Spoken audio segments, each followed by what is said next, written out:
মুসলমান হিসাবে সিংহের মতো বাঘের মতো গর্জন করে আল্লাহর দেয়া জবান দ্বারা দুইটা ঠোঁট নাড়ায় চিৎকার মেরে বলুন আলহামদুলিল্লাহ,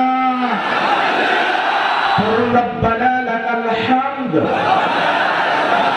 হামদান কাসীরান তাইয়িবান মুবারাকান ফীহি। স্লোগান দেবেন এলাকায় যদি কোনো ইসলাম বিরোধী উই পোকা সাপ পোকা তেলা পোকা থাকে, ওদের কলিজায় যেন ভূমিকম্প সৃষ্টি হয় এমন আওয়াজ তুলতে রাজি আছেন যারা? বীর মুসলমানের মতো দুটি হাত টান টান করে তুলে দেখান তো তারা। লিল্লাহি তাকবীর, লিল্লাহি তাকবীর, আল কোরআনের আলো, আল হাদিসের আলো, দুনিয়ার মুসলিম, দুনিয়ার মুসলিম, আমার নেতা তোমার নেতা, আমার নেতা তোমার নেতা, লিল্লাহি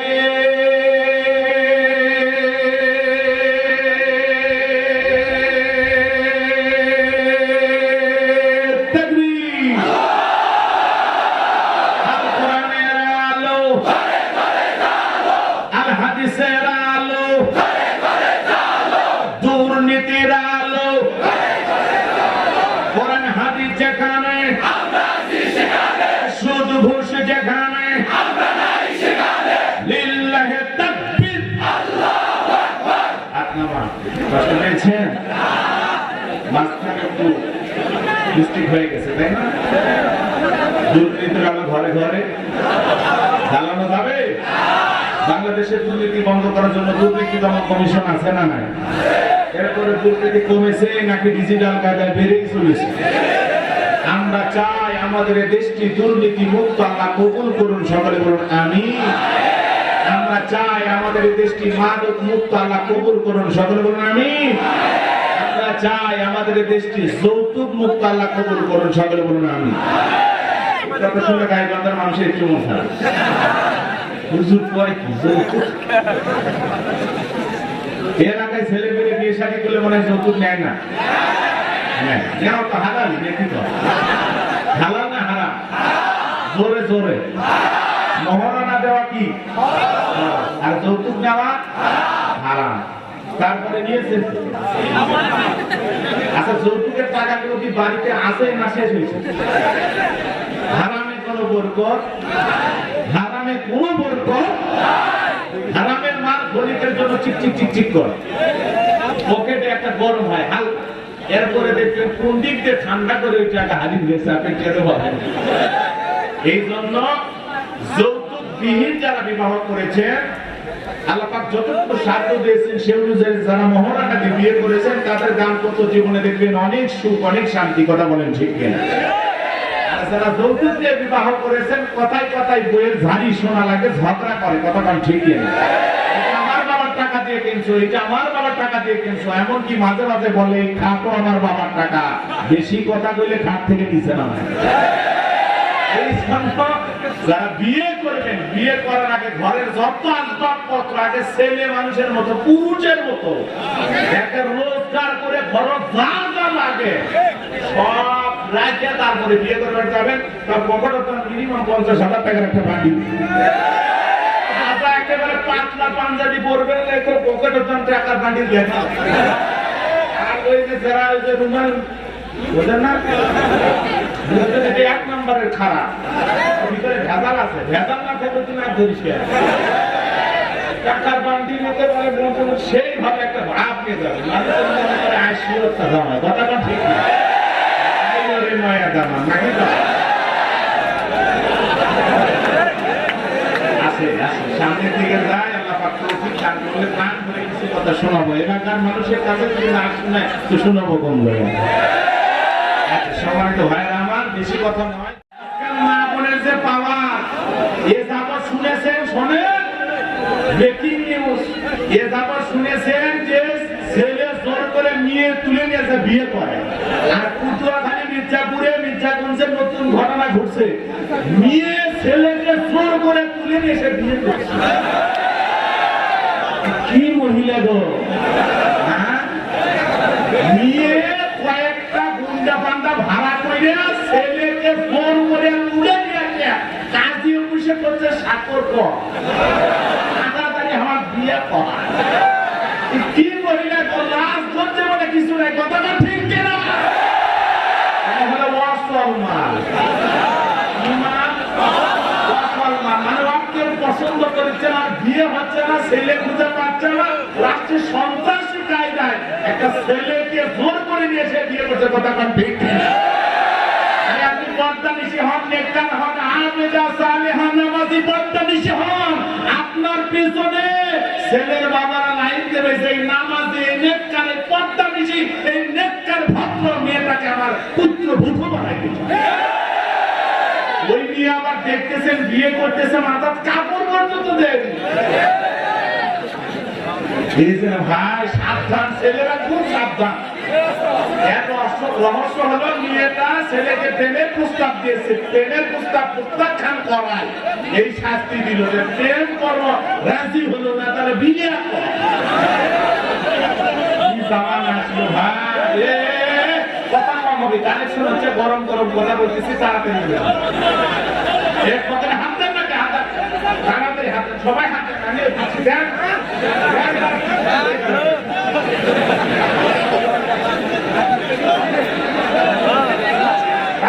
সবাই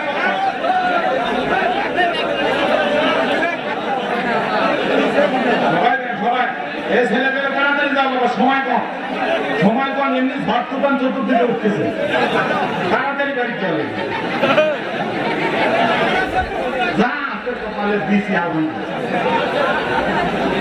এলাকার মাহফিল তো বেশি মহব্বত নেয় খানু সাহেব মোটামুটি জানে হচ্ছে এলাকার বাড়ি টাকা পয়সা দিতে পারবো না যা দেবো নেন তো আসেন ঠিক আছে কথা বলবো পবিত্র কুরআনুল কারীমে 31 নম্বর সূরা সূরাটির নাম হলো লোকমান মোট আয়াত আছে 34টি রুকু আছে 4টি বিশ্বনবীর মাক্কি জিন্দেগিতে এই সূরাটি নাযিল হয়েছে রাসূল আকরাম সাল্লাল্লাহু আলাইহি ওয়াসাল্লামের জীবন দুটি জায়গা একটা মক্কা আর একটা মদিনা হিজরতের পূর্বে যে সূরাগুলো নাযিল হয়েছে এই সূরাগুলোকে মাক্কি সূরা বলা হয় আর হিজরতের পরে যে সূরাগুলো নাযিল হয়েছে এই সূরাগুলোকে মাদানী সূরা বলা হয় এজন্য আজকে যে আমরা আলোচনা করব সূরার নাম কি বললাম লোকমান কি না মোট আয়াত আছে কত 34টি রুকু আছে কয়টি 4টি আজকে যে আয়াতে কারিমা নিয়ে কথা বলবো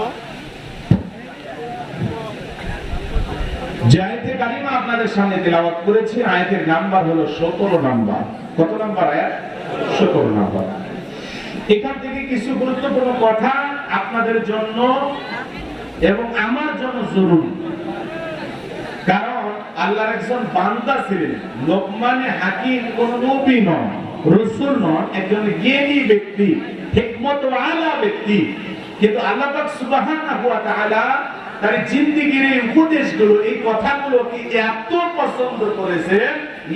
পছন্দ করেছেন যে তার নামে একটি সূরা আল্লাহ কোরআনে দিয়েছেন বলুন সুবহানাল্লাহ তার কত বড় একজন জ্ঞানী ব্যক্তি যার কথাগুলো আল্লাহর পছন্দ হয়েছে কার পছন্দ হয়েছে আল্লাহ আর জোরে বলেন কার পছন্দ হয়েছে আল্লাহ পাকের কাছে পছন্দ হয়েছে এইজন্য লোকমানে হাকিম তার জীবন দশায় তার কলিজার টুকরা সন্তানদেরকে যে উপদেশগুলো দিয়েছেন আজকে যদি আপনি আদর্শ পিতা হতে চান আদর্শ বাবা হতে চান আদর্শ সন্তান করতে চান আদর্শ সন্তানকে এদেশের একজন আদর্শ নাগরিক বানাইতে চান প্রত্যেকটা মুসলমানের জন্য এই লোকমানে হাকিমের জীবনের আলোচনাগুলো উপদেশগুলো ঘরে ঘরে পৌঁছানো দরকার কথা বলেন ঠিক কিনা এই জন্য আমি আজকে আপনাদের খুব গুরুত্বপূর্ণ যেহেতু মাদ্রাসার মাহফিল এই জন্য আমি চাই আজকের প্রোগ্রাম থেকে আপনারা যে মেসেজ পাবেন যে কথাগুলো পাবেন বাস্তব জীবনে আমল করবেন ইনশাআল্লাহ আল্লাহ পাক সবাইকে বোঝার এবং আমলের নিয়তে কথাগুলো শোনার এবং বলার তৌফিক দান করুন সকলে বলুন আমিন জবান ছেড়ে সবাইকে মহব্বতে পড়েন আউযু বিল্লাহি মিনাশ শাইতানির রাজীম বিসমিল্লাহির রাহমানির রহিম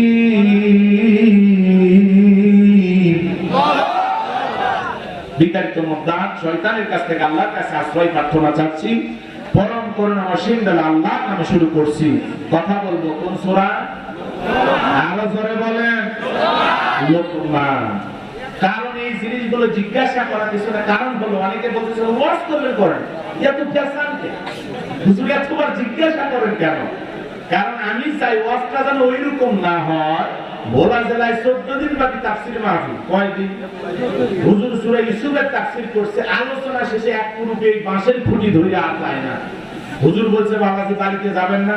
14 দিনে 28 ঘন্টা ওয়াজ করলাম, তাও কি মন ভরে নাই? বলে হুজুর ওয়াজ শুনছি ঠিকই, কিন্তু এখন একটা জিনিস ক্লিয়ার হতে পারলাম না, বুঝতে পারলাম না। আপনি যে মাঝে মাঝে ইউসুফের পাশাপাশি জুলেখার নাম নিয়েছেন, আমি এখনো বুঝিনি এই জুলেখা লেডিস না জন্ডিস, নারী না পুরুষ। তো ওয়াজটা যেন এরকম না হয়। আগামী কালকে যদি জিজ্ঞাসা করা হয় যে ভাই গোলাম রব্বানী আসছিল, শুনছি গাইবান্ধারই ছেলে, গোবিন্দপুর থানারই ছেলে, এই তো পাশাপাশি, তো এই ছেলেটা কি ওয়াজ করছে? সেই ওয়াজ। কি ওয়াজ করে? সেই তো কি করছে করে তো মনে নাই, ওইটা তো মনে নাই, কি ওয়াজ করছে ওইটা তো মনে নাই। এরকম যেন না হয়। কথা না ঠিক না? কারণ ওয়াজ করা এবং শোনা এবং জায়গায় মতো বলা খুব কঠিন। মানে হাজার হাজার মানুষ আছে, এক একজন মানুষের এক একটা চাহিদা, তার চাহিদা মেটাবে। এক জায়গায় ওয়াজ করতে গেলে বলে হুজুর এমন ওয়াজ করবেন হুজুর মাটি যেন কাঁপে ওঠে, এর ভাই কি ভূমিকম্প। আবার অনেকে বলে হুজুর এমন ওয়াজ করবেন, হুজুর এমন ওয়াজ করবেন মানুষ যেন হাসতে হাসতে পেটের চামড়া ব্যথা করে। তো তোমার এত হাসি আনন্দ মজা দরকার, আমার না দাওয়াতে সিকোনালি নিয়ে এসে কৌতুক করো। কথা ঠিক না? আবার নিয়ে এসে গান শোনো। কথা বল কোন আপা? আমি নাম বলবো, নাম বলা খুব মুশকিল, নাম ছাড়া এঙ্গেলে নাই। বুঝলেন না? ছেলেমেয়ে যারা ক্লাব খেলে সব এঙ্গেলে, মনে হচ্ছে এই পকেটে গুটি বলতে আর এক পকেটে পড়ে থাকে। কথা কোন ঠিক? আলগা কায়দায় এইভাবে কথাগুলো শোনা লাগবে। কথা কোন ঠিক কিনা? বন্ধ যেন না হয়, চলে যা। কথা ঘন্টা কি কোন বন্ধই হোক, চালু যেন থাকে, সেই হিসেবে কথা বলা লাগবে। মন খারাপ করছে, সামনের দিকে যাব, এক এক জায়গায় এক একটা কথা। দিনাজপুর ওইদিকে গেলে কয় হুজুর এমন কাহিনী এমন ঘটনা ধরবেন হুজুর একটা শ্রোতা যেন না ওঠে। আমি কি শ্রোতার পাও ধরে বসে থাকবো? কোন জায়গায় ওয়াজ শুনবে না আসলে বাড়ি যাবি। কথা আমার ঠিক কিনা? মাদারীপুর জেলায় ওয়াজ করতে গেছি, কয় হুজুর এমন ওয়াজ করবে মানুষজন চোখের পানি ছেড়ে দিয়ে কান্দে। আমি তখন বললাম পাগলা রে, বাপ মরে গেলেও কান্দে না, কে মরলে কান্দে না, বাবা মা মারা গেলেও কাঁদে না, আর ওয়াজ শুনে কাঁদবে অত সোজা। এই জন্য কি শুনতে চাচ্ছেন আমি নিজেও জানি না। অতএব আমি আমার গাইটাই শুনবো, ভালো লাগলে আলহামদুলিল্লাহ।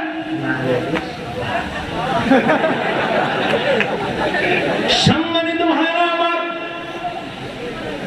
এই লোকমানে হাকিম কোন নবী ছিলেন না, রাসূল ছিলেন না, ছিলেন একজন জ্ঞানী ব্যক্তি।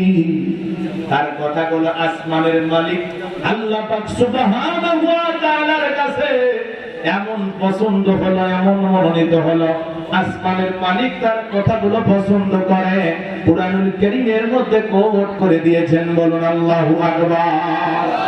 আল্লাহ রাব্বুল আলামিন বলেন, লোকমানে হাকিমের আলোচনা করতে গিয়ে আসমানের মালিক আল্লাহ পাক সুবহানাহু ওয়া তাআলা বলেন, ওয়ালাকাদ আতাইনা লুকমানাল হিকমাতা আনিশকুর লিল্লাহ ওয়া মান ইয়াশকুর ফাইন্নামা ইয়াশকুরু লিনাফসিহি ওয়া মান কাফারা ফাইন্নাল্লাহা গনিয়্যুন হামিদ।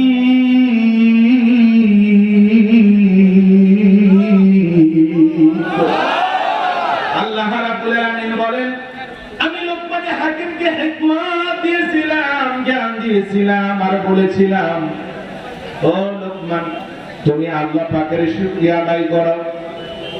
লোকমানে হাকিমকে আমি জ্ঞান দিয়েছিলাম আর বলেছিলাম লোকমান তুমি আল্লাহ পাকের কৃতজ্ঞতা আদায় করো, শুকরিয়া আদায় করো।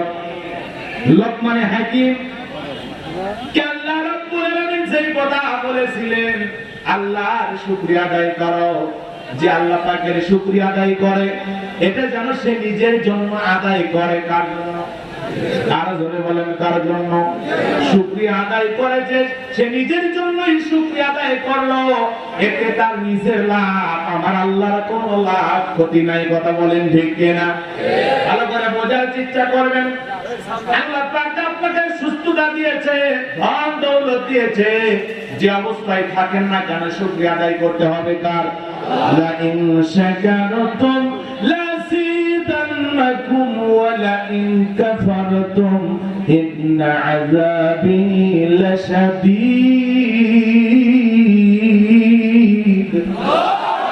আল্লাহ রাব্বুল আলামিন বলেন, নিয়ামত পাওয়ার পরে যারা শুকরিয়া আদায় করে আমি আল্লাহ পাক সুবহানাহু ওয়া তাআলা তাদের নিয়ামতগুলো বাড়ায় দেই। বলেন সুবহানাল্লাহ। আর নিয়ামত পাওয়ার পরে যারা শুকরিয়া আদায় করে না, কৃতজ্ঞতা প্রকাশ করে না, আমি আল্লাহ রাব্বুল আলামিন তাদের নিয়ামতগুলোকে সেনায় নেই, নিয়ামতগুলোকে কমায় দেই।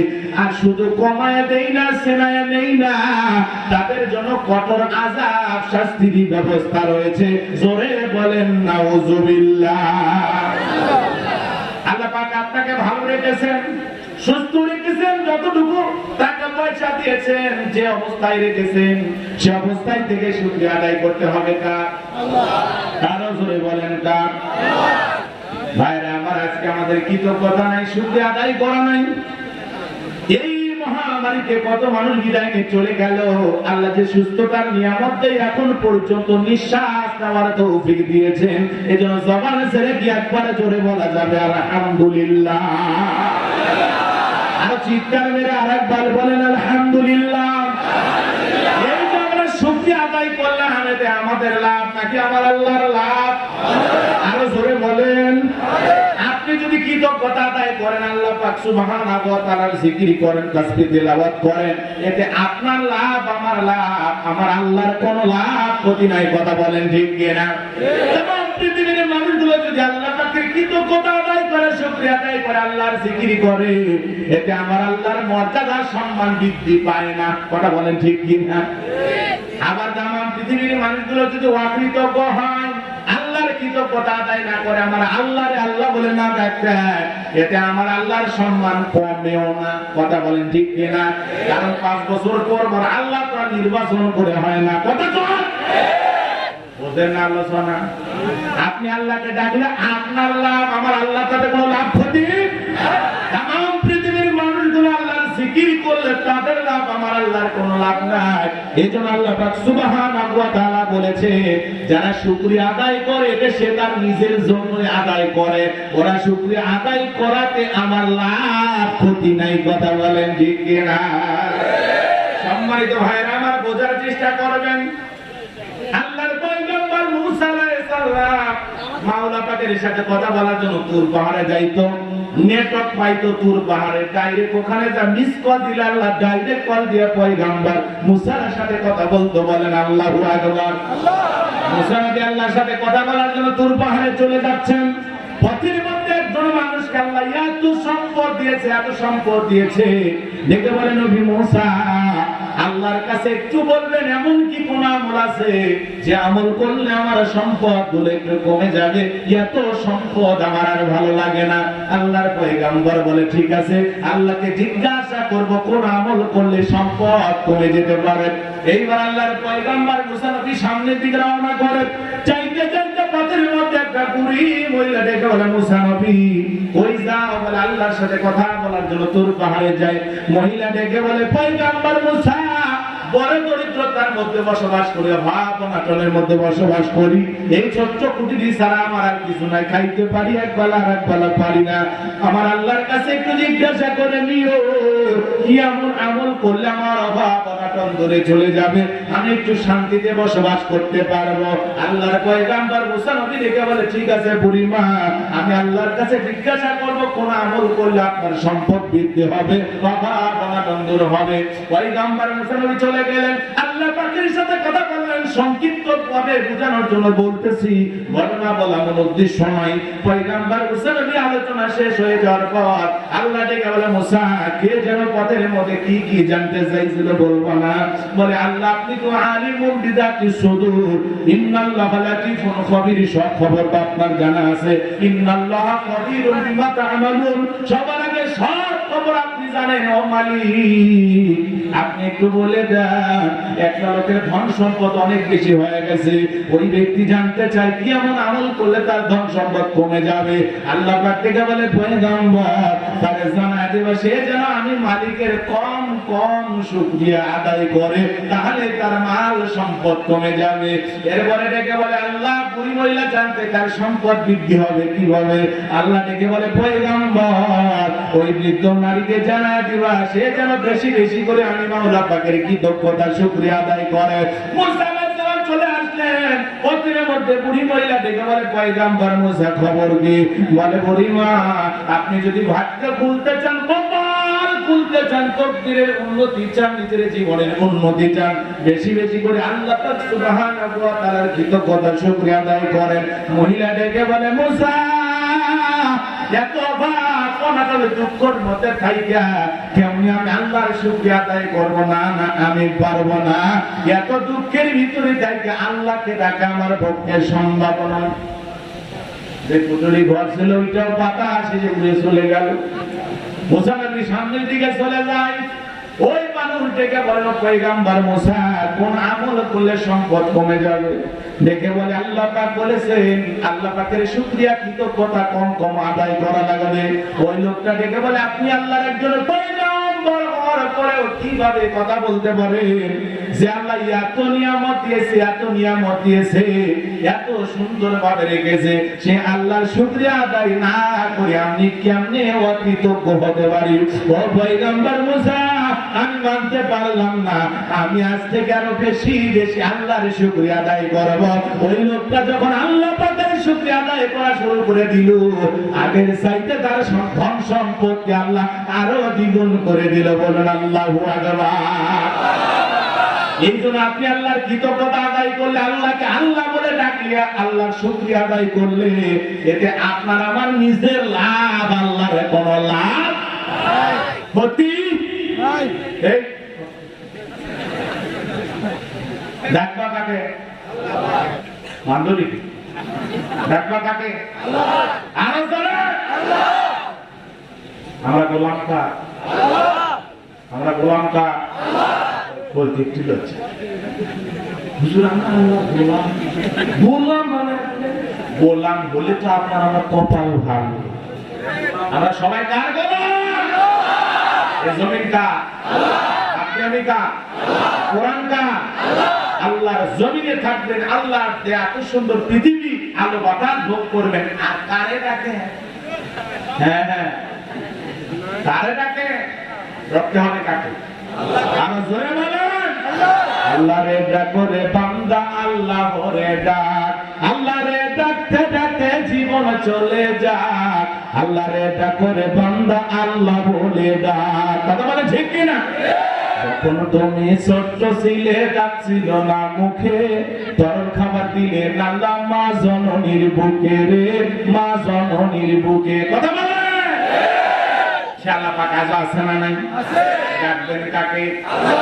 আমার একজন আল্লাহ রাব্বুল আলামিন বলেন, লোকমানে হাকিম আমি আল্লাহ পাকের কৃতজ্ঞতা শুকরিয়া আদায় করেছিল। যে শুকরিয়া আদায় করে, কৃতজ্ঞতা আদায় করে, সে তার নিজের জন্য আদায় করে। আর যারা শুকরিয়া আদায় করে না, অকৃতজ্ঞ হয়, তাদের জেনে রাখা উচিত আমার আল্লাহ হলেন অমুখপেক্ষিত, আমার আল্লাহ হলেন অমুখপেক্ষী, আমার আল্লাহ হলেন প্রশংসিত।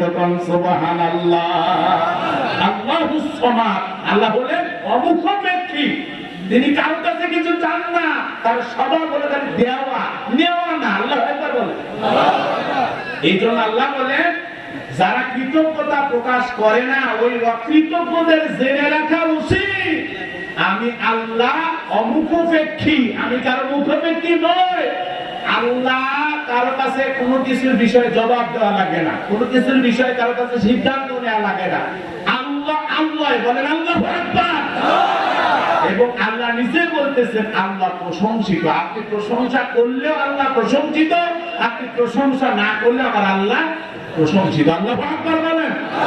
এরপর আল্লাহ রাব্বুল আলামিন বলেন, وَإِذْ قَالَ لُقْمَانُ لِابْنِهِ وَهُوَ يَعِظُهُ ইয়া বুনাইয়া লা তুশরিক বিল্লাহ ইন্নাশ শিরকা লাযুলমুন আযীম।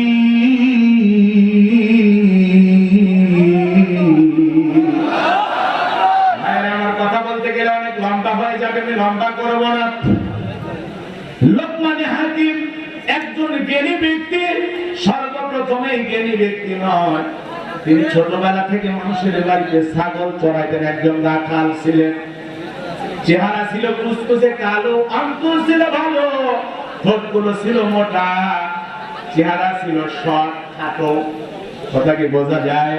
লোকমান হাকিম কালো চেহারার মানুষ, একজন মনিবের বাড়িতে রাখাল চড়ানোর কাজ করতো। সন্ধ্যাবেলা যখন হয়ে যেত, এলাকার শত শত মানুষ লোকমান হাকিমের কাছে আসতো উপদেশ দেওয়ার জন্য। বলেন আল্লাহু আকবার।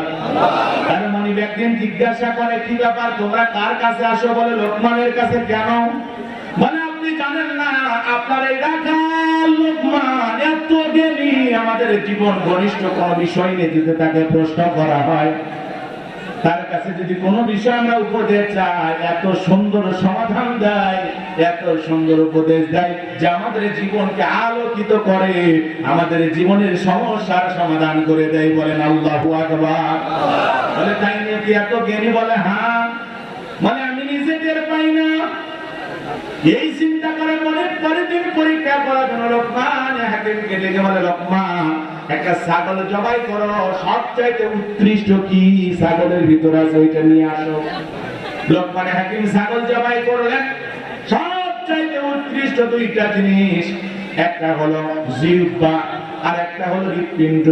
বোঝেন নাই? হৃৎপিণ্ড নিয়ে আসলেন। নিয়ে আসার পরে যখন জিজ্ঞাসা করা হলো, লোকমান এই দুইটা জিনিস আজকে নিয়ে আসলা, ঠিক আছে। পরের দিন আবার বলে একটা ছাগল জবাই করো, সবচাইতে নিকৃষ্ট কি এইটা দুইটা নিয়ে আসো। লোকমান হাকিম আবার জিহ্বা নিয়ে আসলো, আবার হৃৎপিণ্ড নিয়ে আসলো। নিয়ে আসার পরে জিজ্ঞাসা করা হলো, লোকমান গতকালকে উৎকৃষ্ট দুইটা জিনিস আনতে বললাম, আমি একই জিনিস নিয়ে আসলাম, আজকে দুইটা নিকৃষ্ট জিনিস নিয়ে আনতে বললাম, ওই একই জিনিস নিয়ে আসলাম, ব্যাপারটা বুঝলাম না, বুঝতে পারলাম না, বুঝায় বলো। লোকমান হাকিম তখন ডেকে বলে, মনিব এই উৎকৃষ্ট জিহ্বা কেন? কারণ হলো এই জিহ্বাতে যদি সত্য কথা বলা হয়, জিহ্বাতে যদি আল্লাহর জিকির করা হয়, এই জিহ্বাতে যদি কোরআন তেলাওয়াত করা হয়, জিহ্বাতে যদি সত্যের পক্ষে হক কথা বলা হয়, সত্যের পক্ষে সাক্ষী দেয়া হয়, এই জিহ্বা যদি মাওলার ইবাদত বندگی দিয়ে সব সময় তরুতাজা থাকে, আর এই অন্তরের ভিতরে, আত্মার ভিতরে, হৃৎপিণ্ডের ভিতরে, দেহের ভিতরে দামি জিনিস, ওইটা ধবধবে সাদা হয়ে যাবে। দিলের ভিতরে যদি কোনো হিংসা কিনা না থাকে, মানুষকে যদি অশ্লীল গালিগালাজ না করে, দেহের ভিতরে যদি আল্লাহর ভয় থাকে, তাহলে দুইটা জিনিস দেহের ভিতরে ঠিক থাকলে পুরো দেহই ঠিক থাকবে। এই জন্য এই দুইটা জিনিস হলো সবচেয়ে উৎকৃষ্ট। বলেন আল্লাহু আকবার। বলে আমার দুইটা জিনিস নিকৃষ্ট হয় কেমনে? বলে কারণ হলো এই জিহ্বা যদি মিথ্যা কথা বলা হয়, মিথ্যা সাক্ষী দেওয়া হয়, অপবাদ দেওয়া হয়, এই জিহ্বা যদি অশ্লীল গালি বন্ধ করা হয়, দেহের ভিতরে যদি অহংকার থাকে, আত্মার ভিতরে, হৃৎপিণ্ডের ভিতরে যদি অহংকার থাকে, হিংসা থাকে, যদি তার ভিতরে কোন ষড়যন্ত্র লুকানো থাকে, তাহলে ওটার সাদা থাকে না, ওইটা গুনাহ করার কারণে, অপরাধ করার কারণে, অন্যায় করার কারণে অপরাধ ওটা কালো হয়ে যায়, ময়লা ডাস্টবিনের মতো হয়ে যায়। এজন্য দেহের ভিতরে এই দুইটা জিনিস আবার নিকৃষ্ট হয়ে যায়। কথা বলেন ঠিক কিনা? এই উদাহরণ থেকে যদি আপনাদেরকে বলা হয়, কথা যদি 100% বুঝে থাকেন, বলেন কথা ঠিক না বেঠিক? এই জিহ্বা দিয়ে মুসলমান দাবি করে ইসলামের পক্ষে কথা বলে, আবার মুসলমান দাবি করে ইসলামের বিরুদ্ধেও কথা বলে। তাকে বোঝেন না? বুঝবেন না? জিহ্বা আছে, জিহ্বা আছে, এই জিহ্বা দিয়ে কেউ বলে ইসলাম ছিল, আছে, থাকবে, আবার কেউ বলে যে পছন্দ হয় না। যার পছন্দ হয় না ও দাবি করে মুসলমান, আমরা পছন্দ করি, আমরাও দাবি করি মুসলমান। এই জন্য বলতে চাই, এই জিহ্বা কিন্তু আল্লাহর কাছে অনেক দামি। আবার এই জিহ্বাতে যদি মিথ্যা কথা বলা হয়, অশ্লীল কথা বলা হয়, কোরআনের বিরুদ্ধে কথা বলা হয়, জিহ্বা শুধু কম দামি হয় না, জিহ্বাই শুধু নিকৃষ্ট হয় না, ওই দেহ আল্লাহ পুরো মানুষটাই নিকৃষ্ট হয়ে যায়। কথা বলে ঠিক কিনা? ও গোবিন্দগঞ্জের মুসলমানেরা, ইমানদার বাবাজিরা, দিলের কাঁটা লাগা কথাগুলো শুনবে। এই জন্য যারা ইসলাম সহ্য করতে পারে না, কোরআন সহ্য করতে পারে না, তাদেরকে বলতে চাই আল্লাহ রাব্বুল আলামিন পবিত্র কোরআনুল কারীমের মধ্যে বলেছেন, ইন্নাদ দীনা ইনদাল্লাহিল ইসলাম। আমি আল্লাহর পক্ষ থেকে একমাত্র কেবলমাত্র শুধুমাত্র মনোনীত ধর্মের নাম ইসলাম। কথা বলেন ঠিক কিনা? এজন্য মুসলমান দাবি করবে যারা, হৃদয় দিয়ে, জীবন দিয়ে, আদর্শ দিয়ে ইসলামকে লালন পালন করবে তারা। কথা বলেন ঠিক কিনা? তুমি মুখে দাবি করো মুসলমান, আবার জায়গা মতো যা কথা বলার সময় ব্রেক পাও না, হুঁশ পাও না, আবল তাবল কথা বলে ফেলো। তুমি কথা বলতে বলতে কখন যে বেঈমানের খাতায় নাম চলে গেছে নিজেও জানো না। কথা বলেন ঠিক কিনা? সামনের দিকে যাব। লোকমানে হাকিমের কথা শুনে মনে অবাক হয়ে গেল। দেখা বলে, তুমি যে জ্ঞানী মানুষ, তোমার ভিতরে যে জ্ঞান আছে, তুমি কেন আমার বাড়িতে রাখাল আর কৃতদাস থাকবা? আজ থেকে আমি তোমাকে আজাদ করে দিলাম, মুক্ত করে দিলাম। তুমি তোমার জ্ঞানের কথাগুলো সারা এলাকায় ছড়িয়ে দাও। বলেন আল্লাহু আকবার। লোকমানে হাকিম মুক্ত হয়ে গেল। লোকমানে হাকিম তার জীবনকে পরিচালনা করলেন, আর প্রতিদিন আমাদের মতোই ভালোবাসা নসিহত করতেন, মানুষকে উপদেশ দিতেন। হাজার হাজার জনতার সামনে লোকমানে হাকিম ওয়াজ করতেন। ওয়াজ করতে একজন বৃদ্ধ মানুষ দাঁড়ায় বলে, ও লোকমান, তোমার একটা কথা বলতে কেন জানি মনে চায়। বলে কি? তোমার চেহারার মতো আর একটা মানুষের সাথে আমার পরিচয় ছিল, লোকটা ছিল রাখাল, কিন্তু আজকে তো তুমি এই মাহফিলের প্রধান বক্তা, প্রধান আলোচনা করতেছো, তোমার মতো মানুষকে আমি কেমনে বলি? শুধু এতটুকু বলতে চাই, ওই রাখালকে কি তুমি চেনো? ওই রাখালের চেহারার সাথে তোমার এত মিল কেন? রাখালটা তোমার কে হয়? লোকমান হাকিম তখন ডেকে বলে, ও মুরব্বি, আজ থেকে কয়েক বছর আগে যে রাখাল ছিল, ছাগল চড়ানোর কাজ করতো, সেই মানুষটা আজকে আপনাদের সামনে ওয়াজ করে, উপদেশ দেয়। এই জন্য মুমিনের কাজ হলো, মুমিন অতীত ভুলে যায় না। মুমিন অতীতে গরিব ছিল, রিকশা চালক ছিল, ভ্যান চালক ছিল, টাকা পয়সা ছিল না, জায়গা জমি ছিল না। আল্লাহ পাক সুবহানাহু ওয়া তাআলা আজকে তাকে 10 বিঘা জমির মালিক বানাইছে, 2টা দোকানের মালিক বানাইছে, বড় দামি বিল্ডিং এর মালিক বানাইছে। মুমিন তখন বলবে, আল্লাহ আমার কাছে এক সময় কিছুই ছিল না, আজকে আমার এই অবস্থান, আমার যা কিছু দিয়েছো সব তোমার দয়ার, তোমার দান। এই জন্য মুমিনেরা অতীত ভুলে যায়, কিন্তু কিছু লোক ছোট লোক বড় লোক হয়, ওরা এমন ভাব নেয় মনে হয় 14 পুরুষ জমিদার ছিল। কথা বলে, কিচ্ছু ছিল না, কোনো কিছুই ছিল না। এই কিছুদিন একটু এদিক সেদিক খাইতে একটা ছোট ধারণ নেতা হয়, টাকা পয়সা হয়, আর গরমে পা যেন মাটি দিত। ভাই মিনিট নেতা মোশান নিয়ে চলে, রাস্তা মেরে খাওয়া না,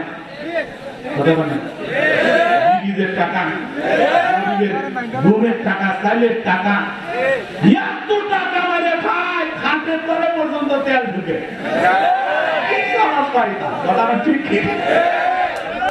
বুঝলি পাগল কথা বল না, এরকম আছে না? বাংলাদেশের কথা, ভারতের ভাষা, বাংলাদেশের এরকম নেতা নাই। বাংলাদেশের সব নেতার চরিত্র, একে সব আল্লাহ বলি, চিন্তা সাহায্য কথা কান ঠিক নেই। সুযোগ পাইলে মেম্বরে দাঁড়ানো কি মশান, চেয়ারম্যানে দাঁড়ানো কি মশান, অমুক ভাইয়ের চরিত্র ফুলের মতো পবিত্র, নামাজ পড়ায় ভক্ত, গাঞ্জা খায় 5 ওয়াক্ত, ঘুম চরিত্র পাকা ভক্ত, শয়তানের 1 নাম্বার ভক্ত, হুজুরের জন্য খুবই শক্ত, সুশে খাই গরিবের রক্ত। বাপরে বাপ, পোস্টারে লেখা সৎ, নির্ভীক, দুঃখী জনতা মাত্র মান।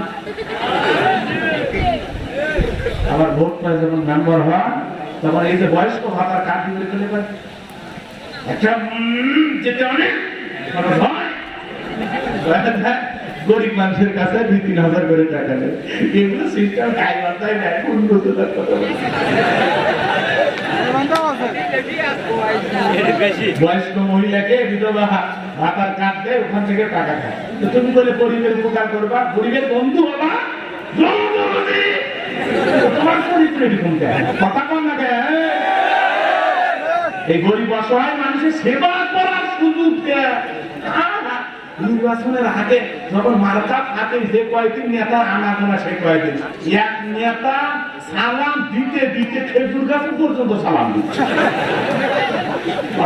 কর্মী থাকে না করতে সার, এটা তো মানুষ না খেজুর গাছ এমন করতেছে, এটাও মোটা থাকে না। কথা ঠিক কিনা ভাই? ওই কয়েকদিন যে এলাকা ভাগ করে, ভাগ সব দেখে আমরা বিরিয়া করি, মাথায় টুপি, পাঞ্জাবি, সুব্বা, মুখে দাড়ি, এমন কায়দায় এলাকা ঘোরাফেরা মনে করে জিব্রাইলের খাই।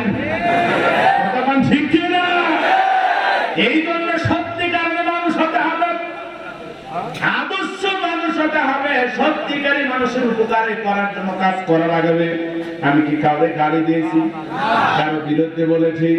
আমি বলতে চাই, আপনি সত্যিকারে জনদরদী নেতা হন, সত্যি সত্যি দুঃখী মানুষের পাশে দাঁড়ান।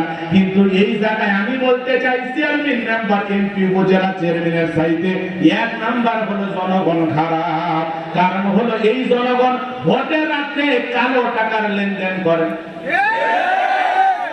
যাই 200 জায়গায় 500 টাকা দেওয়ার ভোট দেয়, এরকম আছে না? আমার এক নানি ছিল, হাই রে নানি, ওর কথা নিয়ে করি সারা দেশ টানাটানি। ওই নানি নির্বাচনের পরের দিন যাওয়া মাত্রই বলতেছে, গোলাম রব্বানি দোয়া কর বাবা, আমি কে কই এক রাতে দিয়ে 200 টাকা কামাই। আমি বললাম, নানি কেমনে কামাই করলি? কই জানিস না, বল মার্কা এরে ভাই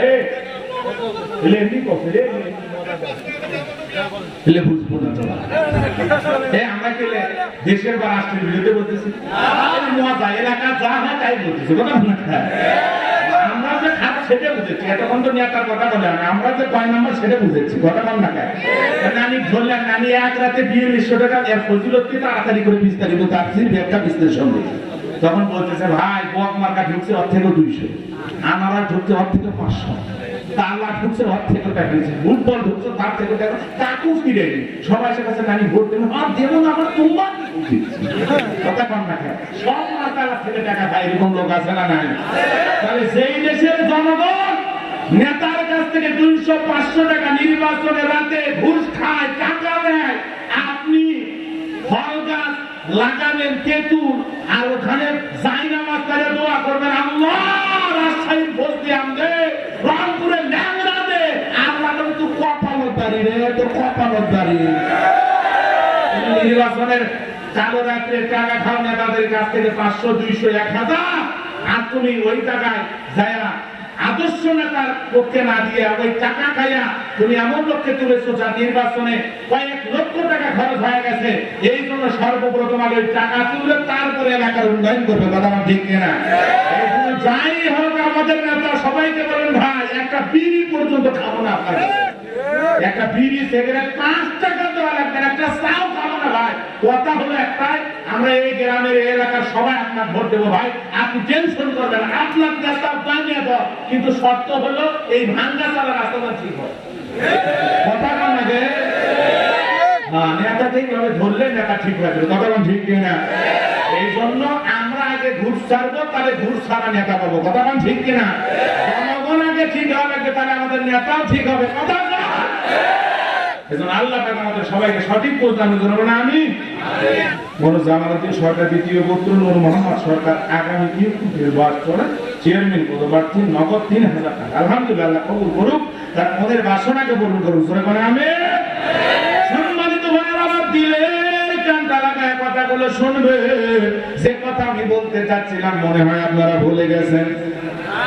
এই জন্য মুমিনেরা অতীত বলে না, মেম্বার ছিলাম না, চেয়ারম্যান ছিলাম না, এলাকার মানুষ ভালোবাসা দিয়া মহাব্বত কইরা আমার যোগ্য মনে করে এলাকার চেয়ারম্যান বানাইছে। এই জন্য আমার কাজ হলো জনগণের জন্য সেবা করা, এতিম অসহায়ের পাশে দাঁড়ানো, মসজিদ মাদ্রাসার জন্য উন্নয়ন করা। কথা বলেন ঠিক কিনা? বাজান গো আমার জন্য মুমিনেরা অতীত বলে না, কিন্তু ছোট লোকেরা বড় লোক হয়ে গেলে অতীত ভুলে যায়, দেমাগার অহংকারে। কথা বলেন ঠিক কিনা? সামনের দিকে যায়। লোকমানে হাকিম কেমন মানুষ ছিল বাজান? লোকমানে হাকিমকে আল্লাহ রাব্বুল আলামিন অনেকগুলো সন্তান দিয়েছিল। এর মধ্যে একজন সন্তান বাবার কাছে ডেকে বলে, বাবা একটু আমি আপনার কাছে জানতে চাই। ও আব্বা, আমি তো ব্যবসা বাণিজ্য করে খেতে চাই, আমারে কিছু টাকা পয়সা দাও। লোকমানে হাকিম ডেকে বলে, বাবা ব্যবসা বাণিজ্য করার মতো টাকা পয়সা তোমারে দিতে পারবো না। বলে, বাবা তোমার সমস্ত সন্তান ওয়াসিয়ত করতে পারে, মানুষকে উপদেশ দিতে পারে, হাদিয়া উপহার উপঢৌকন পায়, কিন্তু আমি তো এগুলো ওয়াসিয়ত করতে পারি না। ব্যবসা করার জন্য আমার কিছু সম্পদ দাও, টাকা পয়সা দাও, আমি একটু ব্যবসা বাণিজ্য করে তার আমার জীবনটা কি আছে করা বাড়িতে। বাবা এই ছোট বাচ্চা ঘুম তো ধরেনি, বলে যা যা দেখে শুনে যা দেখে সুস্থ খাইতে যাবা। রাস্তার যে অবস্থা, এলাকার মানুষ মানে এরকম এলাকার ভাষা দেখ না। আমরা এই যে আব্দুল লতিফ প্রধান কি সুন্দর একটা কথা বলেন, আপনার সবাই মতো হ্যাঁ না ভাই কারণ কথা বলা কি করে বললো না, একটা মজা লাগে। এলাকার মানুষ যখন আঞ্চলিক ভাষায় কথা বলে মজা লাগে। কথা বলেন ঠিক কি না? অনেক মজা আছে, ভালো না? দিলের কান্তা লাগায় কথা বলে শোনেন, এই জন্য মুলকি হনুরে ওই কথা বোঝা হবে না। ভদ্র এবং সাবধান থাকা লাগবে। টাকা পয়সা হলে লাভ দেওয়া যাবে না। ওই এমন টাকা আছে যে এমন জায়গায় খরচ হবে টাকায় খুঁজে পাবো না। কথা আমি ঠিক কিনা? সংসার হয়ে যাবে টাকা। আর দেশের সেরা ধনীদের একজন এখন টাকা কিছু নেই। কথা না মুসাবিন সন্তান নাম শোনেননি? হ্যাঁ ভাইয়েরা আমার সামনের দিকে যাই, যে কথা বলতে চাচ্ছিলাম মন খারাপ করছেন। ডেকে বলে একটা সন্তান, তার ডেকে বলে, বাবা ওয়াসিয়ত করে জীবন যাবে না, আমি আপনার কাছে এমন কিছু চাই, আমার কিছু টাকা দেন, আমি একটু ব্যবসা বাণিজ্য করে জীবন পরিচালনা করব। ডেকে বলে, বাবা ব্যবসা করার মতো টাকা আমার কাছে নাই, তবে আমার একটা বন্ধুর কাছে আমি কিছু টাকা পাই, কিন্তু এই পথ পাড়ি দেওয়া তোমার জন্য কষ্টসাধ্য ব্যাপার। এই পথে পাড়ি দিতে গেলে অনেক বিপদ আসবে। আমি বাবা হয়ে কেমনে সন্তানকে বিপদের মধ্যে ফেলে দিল? বিপদের মধ্যে ফেলে দিতে পারবো না। দেখে বলে, বাবা যতই বিপদ হোক টাকা আমার দরকার, ব্যবসা আমার করা দরকার। বলে না বাবা না, আমি তোমাকে এই পথ পাড়ি দিতে দেব না। বলে, বাবা কেমন কেমন বিপদ হবে আমি একটু জানতে চাই। বলে, বাবা শোনো, তুমি যদি এখান থেকে বের হয়ে চলে যাও, বিশাল মরুভূমির পথ পাড়ি দেওয়ার পরে তুমি একটা জঙ্গল পাইবা। ওই জঙ্গলে যাওয়ার পরে দেখবা তুমি তৃষ্ণার্ত হয়ে যাবা, পানির প্রয়োজন হবে। তুমি ওখানে যাওয়ার পরে দেখবা একটা সুন্দর ঝর্ণা, ওখান থেকে পানি পড়তেছে, ওখান থেকে তুমি পেট ভরে পানি পান করবা। তোমার জন্য কিছু পানি নিয়ে সামনে দিকে রওনা করবা। পিছন দিক তাকা দেখবার জঙ্গল নাই, ভয় পাওয়ার কোনো কারণ নাই, সামনের দিকে পথ চলতে থাকবা। যাইতে যাইতে একটা বিশাল বটবৃক্ষ দেখতে পারবা। ওই বটের ছায়ায় তুমি কখনো বিশ্রাম নেবা না। তবে এই পথ পাড়ি দেওয়ার সময় একটা মুরব্বীর সাথে তোমার দেখা হবে। ওই মুরব্বীর সাথে বেয়াদবি করবা না, মুরব্বী যা উপদেশ দেবে তুমি তাই শুনবা। এইবার লোকমানে হাকিমের সন্তান যাইতে যাইতে বটবৃক্ষে পায়ে গেল। যাওয়ার পরে ওই জায়গায় বিশ্রাম নিয়ে বাবা এই কথাগুলো বলতেছে, অনেক কথা। আর সন্তানকে বলতেছে, বাবা যখনই বিপদে পড়বা, বিপদের আগে আর পরে 2 রাকাত সালাতুল হাজতের নামাজ পড়বা। বলেন আল্লাহু আকবার। লোকমানে হাকিম 2 রাকাত সালাতুল হাজতের নামাজ পড়ে সন্তানকে আল্লাহ হাতে সুপুর্দ করলেন। আল্লাহ পাকের হাতে তুলে দিয়ে বলেন, আল্লাহ আমার এই ছেলে সফরে চলে গেল, ওর সফরের সমস্ত বিপদ থেকে তুমি তাকে রক্ষা করো। বাবা সন্তানকে দোয়া করে ছেড়ে দিল। সন্তান 2 রাকাত সালাতুল হাজতের নামাজ পড়ে রওনা করলো। বিশাল পথ পানি দিতে গিয়ে তৃষ্ণার্ত হয়ে গেল, সেই ঝর্ণার পানি পেয়ে গেল, তৃপ্তি সহকারে পানি পান করলো। পানি পান করে কিছু পানি লোটার ভিতরে নিল, নিয়ে রওনা করলো। করতে করতে ওই সেই বিশাল বটের গাছ পেয়ে গেল, বড় বৃক্ষ পেয়ে গেল। বাবা বলে সেই জায়গায় ছায়ায় বিশ্রাম নেওয়া যাবে না, এখানে কিছু সময় থামা যাবে না। যখন রওনা করেছে ওই বটের বৃক্ষের নিচে একজন মুরব্বির সুরতে বসে আছে। দেখে বলে, বাবা এখানে বসো, বিশ্রাম নাও। বলে না। বাবা বলে সেই জায়গায় বসলে বিপদ হবে। বলে, তোমার বাবা কি বলে নাই, একজন মুরব্বির সাথে দেখা হলে তাকে তুমি সম্মান করবা, তার কথা তুমি শুনবা। বলে হ্যাঁ বলেছিল বাবা, টেনশন নাই, এই জায়গায় তুমি বসো। সন্তান লোকমানে হাকিমের হাকিমের সন্তান কয়েকদিন ধরে সফর করতেছেন, ক্লান্ত হয়ে গেল। বড় বৃক্ষের ছায়ার নিচে যখন আশ্রয় নিল, সঙ্গে সঙ্গে চোখের মধ্যে ঘুম চলে আসলো। বিষাক্ত একটা সাপ এসে লোকমানে হাকিমের সন্তানটাকে সবল মারলো। এই মুরব্বি দেখার পরে বলল, সত্যি তো সন্তান তার বড় বিপদ হয়ে গেল। এইবার সাপটাকে ধরে সন্তানটাকে বিপদ মুক্ত করলেন। সন্তান তার দেহের ভিতর থেকে সাপকে বাধ্য করলেন বিষ মুক্ত করার জন্য। সাপ যখন সন্তানের দেহে থেকে বিষগুলো তুলে নিল, লোকমানে হাকিমের সন্তানের ওই টোকলার ভিতর থেকে একটা ধারালো ছুরি বের করে ওই সাপটাকে টুকরো করলেন। একটা টুকরো ফেলে দিলেন, আর একটা টুকরো টোকলার ভিতরে রেখে দিলেন। এইবার যখন ঘুম থেকে উঠে গেল, দিকে বলে, বাবা সত্যি তোমার বড় বিপদ হয়ে গেছিল, বিষাক্ত সাপ তোমার সবল মেরেছিল, আমি তোমাকে বিষ মুক্ত করেছি। লোকমান হাকিমের সন্তান সঙ্গে সঙ্গে দাঁড়ায়া 2 রাকাত সালাতুল হাজতের নামাজ পড়ে নিলেন। বলেন আল্লাহু আকবার। এইবার পথ চলবেন, সামনের দিকে যাবেন। মুরব্বি ডেকে বলে, বাবা কই যেতে চাও? বলে, বাবা আমাকে বলেছে সামনে কিছু লোকালয় পাওয়া যাবে, ওই এলাকায় গিয়ে বাবার পরিচয় দিলে মানুষ আমাকে এত আপ্যায়ন করবে। ওই এলাকায় বাবা থাকতে নিষেধ করেছে। এরপর একটা সমুদ্র পাওয়া যাবে, ওই সমুদ্রের ভিতরে একটা দ্বীপ আছে, সেখানে একজন বাবার বন্ধু আছে, ওই বন্ধুর কাছে বাবা কিছু টাকা পায়, সেখানে আমি টাকা নেওয়ার জন্য যাব। এই বিশাল পথ পাড়ি দিতে গিয়ে আমার অনেক বিপদ আসবে। বলে, বাবা মনে কিছু নিও না, এই পথ পাড়ি দেওয়ার সাথে আমি যদি তোমার সাথে থাকি আপত্তি আছে? বলে, না আপত্তি নাই। বাবা বলেছে, ওই মুরব্বি যদি সফরে তোমার সাথে যেতে চায়, তাকে তুমি সঙ্গে নিও, ফেলাইয়া যাও না। আপনি গেলে তোমার উপকার হবে, চলেন আপনি আমার সাথে চলেন। লোকমানে হাকিমের সন্তান এই লোক চলে গেলেন। যাওয়ার পরে বাজার গো আমার সেই লোকালয়ে যায় যখন পরিচয় দিলেন, আমি লোকমানে হাকিমের সন্তান, মানুষ আদর আপ্যায়ন করতে লাগলো, মহব্বত করতে লাগলো, ভক্তি শ্রদ্ধা করতে লাগলো, ভালোবাসা দিতে লাগলো। বলেন আল্লাহু আকবার। কথা মনে হয় বোঝেন না। আমি যদি আপনাদেরকে বলি, বাংলাদেশের সবচাইতে বড় মুফাসসির, সবচাইতে বড় বক্তা, বড় আলেম, তার সন্তান যদি এই বিশপুকুর এলাকায় আসে, এসে যদি পরিচয় দেয় আমি বাংলাদেশের অমুক বড় আলেমের সন্তান, অমুক বড় আলেমের সন্তান, এটা যদি পরিচয় দেয়, বলে তো আপনাকে মহব্বত করবেন না? কেউ খাওয়াইতে চাইবেন, কেউ হাদিয়া দিতে চাইবেন, কেউ এলাকায় থাকতে বলবেন। কথা বলেন ঠিক কি না? লোকমানে হাকিমের পরিচয় দিয়ে যখন বললেন লোকমানে হাকিম আমার বাবা, আমি তার সন্তান, এই কথা শোনার পরে সবাই তাকে মহব্বত করতে লাগলেন। শুধু মহব্বত করতে লাগলেন না, শুধু মহব্বত করতে লাগলেন না, ওই এলাকায় একটা বিশ্ব সুন্দরী মহিলা ছিল। সুন্দরী হলে ভয়ঙ্কর সুন্দরী, কারণ হলো এই নারীর এর আগে 10 জন ছেলের সাথে বিয়ে হয়েছে। কয়জন? 10 জন ছেলের সাথে বিয়ে হয়েছে। সব স্বামীগুলো বাসরাতেই মারা গেছে, কেউ জীবিত ছিল না। লোকমানে হাকিম আগে বলেছিল, বাবা ওই সুন্দরী মেয়েটাকে দেখলে তোমারও মন চাইবে বিয়ে করতে, কিন্তু বাবা বিয়ে করলেই বিপদ, বিয়ে করলে বিপদ। এলাকার মানুষ সবাই বলল, হাকিমের ছেলে অনেক জ্ঞান আছে, তার সাথে আমরা বিয়ে দেব। সবাই যখন বলল, বাবা এলাকায় সুন্দরী একটা মেয়ে আছে, একটা নজর দেখো, বিয়ে করো আর না করো পরে। সবাই যখন জোরাজুরি করলো, লোকমানে হাকিমের সন্তান সেই সুন্দরী মেয়েটাকে দেখলো।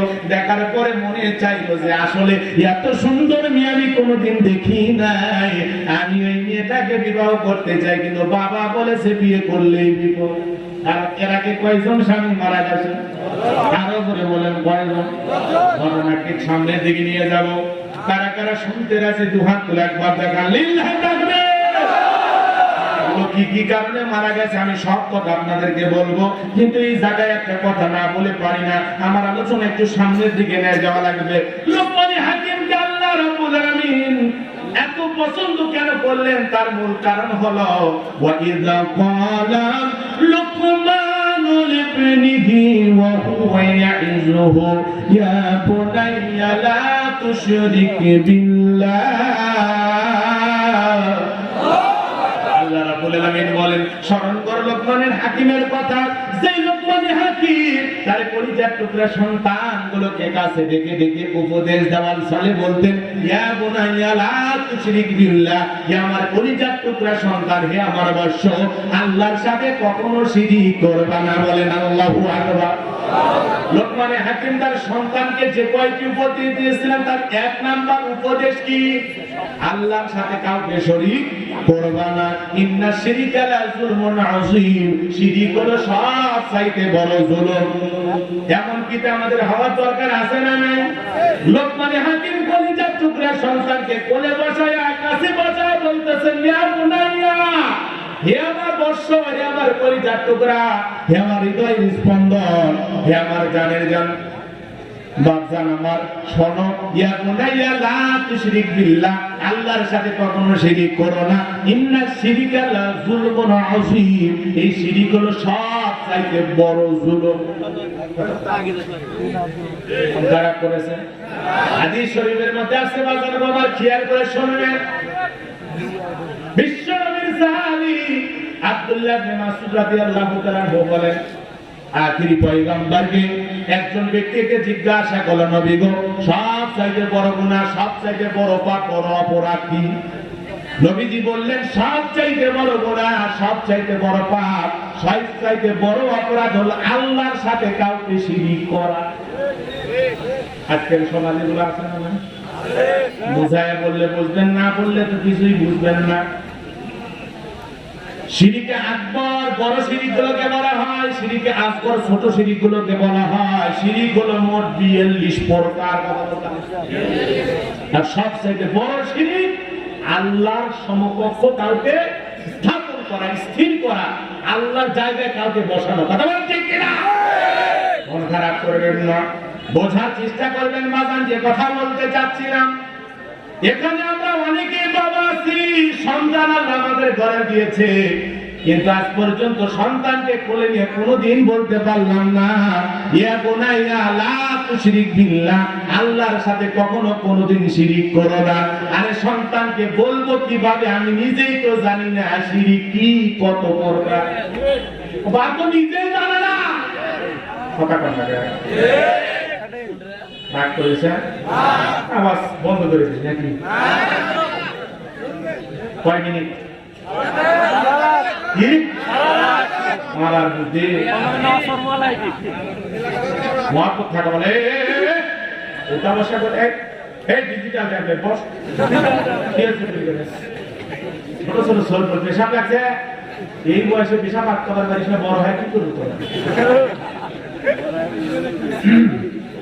আলহামদুলিল্লাহ বৃষ্টি নাই, আল্লাহর কাছে দোয়া করছে, আল্লাহ কবুল করছে, একটা সুন্দর পরিবেশ আছে। কিছু সবাই বলি নাকি বলেন?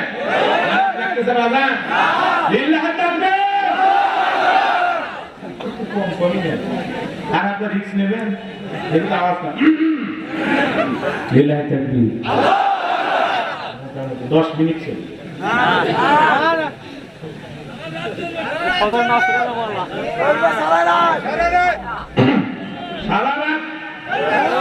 চলুক চলুক হুজুর মরুক,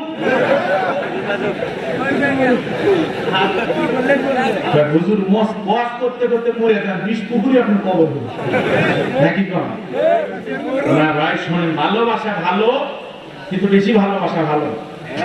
বেশি ভালোবাসলে দিতে হয়, বুঝলেন না? অল্পতে স্বাদ থাকতে থাকতেই পেট ভরে খাওয়া ভালো। কথা কোন ঠিক কিনা? আমার সামনের দিকে যাই, মন খারাপ করেন না। এই যুবক টেনশন নাই, ডিজিটাল কায়দায় কিছু আলোচনা হওয়া দরকার। মা বোন আছে না নাই? তাদের জন্য স্পেশাল কিছু আলোচনা হবে ইনশাআল্লাহ। টেনশন নাই, সব কথা মাথার মধ্যে আছে। মা বোন চিন্তা করেন না, পুরুষেরা সামনে আছে দেখে সব ওদের করে আমাদের টেনশন নাই। আপনাদের ব্যবসা বন্ধ, বাবা চালু হয়ে গেছে। আমি বদরটা বিদায় নিল, কিন্তু কি যে হলো আবার কয়েকদিন নকল বসা রাখছে, তাড়াতাড়ি করে চালু হয়েছে। কি যে একটা অবস্থা। 2 মহিলা, আমি মার্কেটে গেছি, আমার মেয়ে আছে তো, ওর জন্য একটু কাপড় কিনি।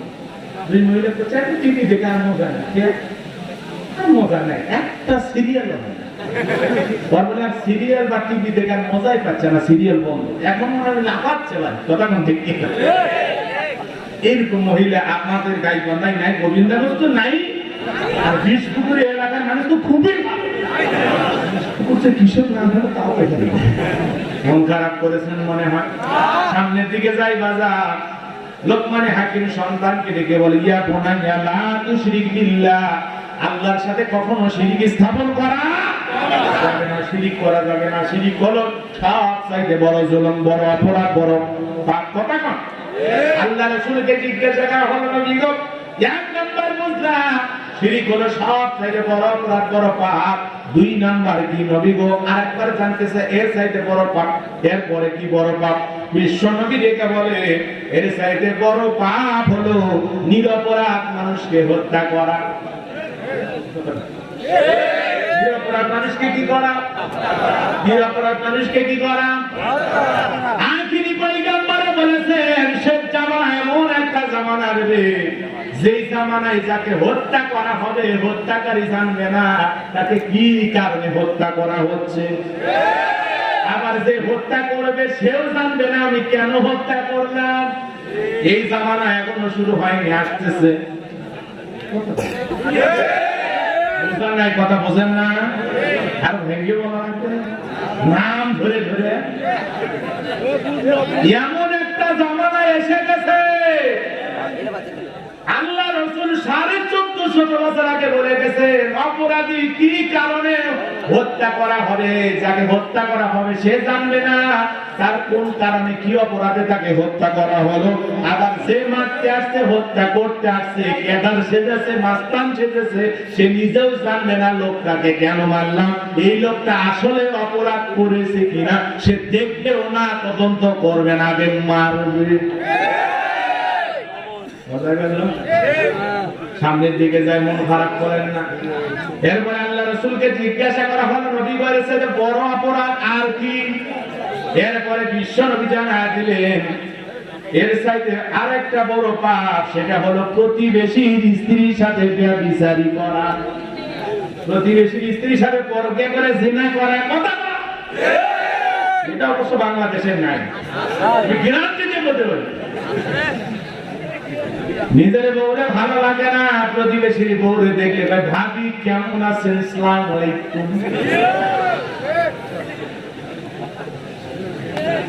নিজের বউকে পছন্দ হয় না, পাশের বাড়ি ভাবিতে সালাম উঠতে পারে। প্রতিবেশীর স্ত্রীর সাথে ব্যভিচার করা, জিনা করা বড় গুনাহ, বড় অপরাধ, বড় জুলুম, বড় অপরাধ। কথা ঠিক না? এই বড় গুনাহ, বড় অপরাধ আমাদের সমাজে কম না বেশি? বউরে ভালো লাগে না, প্রতিবেশী স্ত্রীর দিকে মজা লাগে। আবার ভাবি যদি হাসি, ভাবি হাসিয়া বলবো, ভাবি আপনি হাসলে বলে ভাবি কি করে পান দিয়ে সপ্ত আসমানে পড়ে। কথা কম না কে? এরকম ছেলে পেলে গোবিন্দাগঞ্জে নাই। ভাবিরা সাবধান, ভাবিরা সাবধান। দেব আর দুলে ভাই মৃত্যু তুল্য। এরা সব চাইতে ক্ষতি করে। সুযোগ পাইলে কিছু কিছু মজার দুলে ভাই আছে, শালিকে নিয়ে কিভাবে হুন্ডাই ঘোরে। শালি আবার বড় বোনের স্বামী, এজন্য ভদ্রতা বুঝে মাঝখানে একটু হুন্ডার মাঝখানে একটু ফাঁক রাখে। কথা আমরা খেয়াল দুলে ভাই আবার হেফি সাবা যে রাস্তার অবস্থা মাঝে মাঝে এমন টাইপে ভিড় করে টাকা পূরণ করে। কথা বলে ঠিক না? এরকম দুলে ভাই এলাকা আছে না নাই? যে দুলে ভাই বড় শালী, যুবতী শালী থাকলে পিচ্ছি গুলোকে ঘুরতে চলে কিছু বলবো না, এটা নিষ্পাপ 3-4 বছর বয়স হলে সমস্যা। কিন্তু যুবতী শালীকে যে দুলে ভাই ঘুরতেছে বুঝলেন ওই দুলে ভাই মধ্যে ভেজাল। ভেজালে দুলে ভাই কি দুলে ভাই শালীকে ঘরে তোর বউ না, আর শালী যদি তোর বাড়ি চাই তোর বউ নিয়ে যায়। কথা তোমাকে হুন্ডে নিয়ে যাবে নেই, বাচ্চা কি মাঝে মাঝে ওই শাড়ি এর পাশে একটু একটা ছোট পার্ক ছিল, একটু মনে গল্প ওই কথা বলে পোলা শাড়ি ওদের ডিম হলি পার্ক নাকি একটা কি ডিমল্যান্ড না, ওই জায়গা নিয়ে যায়। যাই বসে একটু না বলে তোমার কি কেউ ছেলে পছন্দ করছে, কত পছন্দ পুলিশ আছে না? পছন্দ অপছন্দের কথা আর বাবা মাকে বলবে তুমি কে? হ্যাঁ সুবিধাবান কথা কোন ঠিক কি তো বেজার হয়ে গেছে, হুজুর সারা জীবন তাহলে করলেন ভাইরা আমার, খবরদার এই অপরাধগুলো থেকে আমাদের ফিরে আসতে হবে। আর মা বোনদেরকে বলি, মা দেবর দুলে ভাই হলে যে হেসে হেসে তাদের সামনে যেতে হবে, কথা বলতে হবে। খবরদার বলবেন না, এতে আপনার সর্বনাশ হওয়ার সম্ভাবনা 100-র মধ্যে 100 কথা বলেন, ঠিক কিনা? ভাবিয়া করিও কাজ করিয়া ভাবিও না, কথা কম না কেন? ভাবনা করে পাপ ফেরা লাগবে। কারণ বড় বোনটা একটু কালো হতে পারে, শাড়ি দেখে একটু ফর্সা হতে পারে, আবার চিন্তা ভাবনা করে বলবে বউটা বাদ দিয়ে শাড়ি ভাইকে ঢাকায় যাবে। এরকম দুলে ভাই অবশ্য বাংলাদেশে এখনো জন্মগ্রহণ করেনি। সামনের দিকে যাইবান, যে কথা বলতে চাচ্ছিলাম, শিরিক বুঝাইতে হবে, শিরিক বুঝাইতে হবে। আল্লাহর সমকক্ষ কাউকে স্ত্রী করা যাবে না। ঈমানদারের একমাত্র আল্লাহ ছাড়া আর কেউ নাই, কথা বলেন, ঠিক কিনা? আমরা মুসলমান, আমরা শিরিক করব না। এই আল্লাহর বান্দারা দিলের কাঁটা লাগায় শোনেন, শিরিক হলো আল্লাহর সমকক্ষ কাউকে ভাবা, কাউকে মেনে নেওয়া। যেটা আমাদের অন্য ধর্ম অবলম্বী হিন্দু দাদা বাবুরা করে থাকেন, মূর্তি বানায়, পূজা করে, ভগবান বলে ডাকে, এটা তাদের ধর্মীয় আচার অনুষ্ঠান তারা করবে, আমাদের কোনো বাধা নাই। কিন্তু কোন মুসলমান ইমানদার এগুলো করতে পারবে না, কথা বলেন, ঠিক কিনা? ইমানদারের জন্য এগুলো করা শিরিক, নাজায়েজ, হারাম, কথা বলেন। কিন্তু অন্য ধর্মের দাদা বাবুরা কালী পূজা করবে, দুর্গা পূজা করবে, উৎসব পালন করবে, মুসলমান বাধা দেবে না, মুসলমান নিরাপত্তা দেবে, কথা বলেন, ঠিক কিনা? কিন্তু আজকের বাংলাদেশে যারা কিছু কুচক্রী মহল, কিছু দ্বিতীয় পক্ষ, এদেশের কোন মুসলমান মন্দিরে কোরআন রাখতে পারে না, কোন হিন্দু ধর্মের লোকেরাও কোরআন রাখতে পারে না। এটা কোন অপশক্তি যে এই দেশে অশান্তি সৃষ্টি করতে চায়, হিন্দু মুসলমানের মধ্যে মারামারি লাগায় দিতে চায়, দ্বন্দ্ব লাগায় দিতে চায়, এমন একটা কুচক্রী মহল। কারণ হলো এই দেশের হিন্দু মুসলমান এত মহব্বত ভালোবাসা নিয়ে বসবাস করে, আমাদের মধ্যে কোনো বিরোধ নাই, মারামারি নাই, পাশেই মন্দির, পাশেই মসজিদ, কোনোদিন ঝগড়া হয় না, পাশেই শ্মশান, পাশেই কবরস্থান, কোনোদিন ঝগড়া হয় না। একই হাট বাজারে হিন্দু মুসলমান বাজারে করে খায়, কোনোদিন ঝগড়া হয় না। গ্রামের এক পাশে হিন্দু বসবাস করে, আর এক পাশে মুসলমান বসবাস করে, কোনোদিন মারামারি হয় না।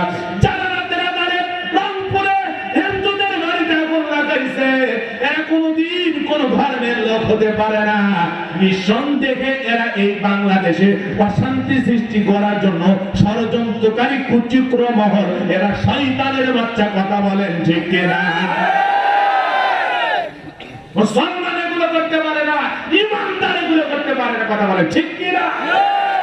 এই জন্য কোরআনকে অপমান করেছে যে তাকে বের করে সেই ব্যক্তিকে শাস্তি দেওয়া হবে।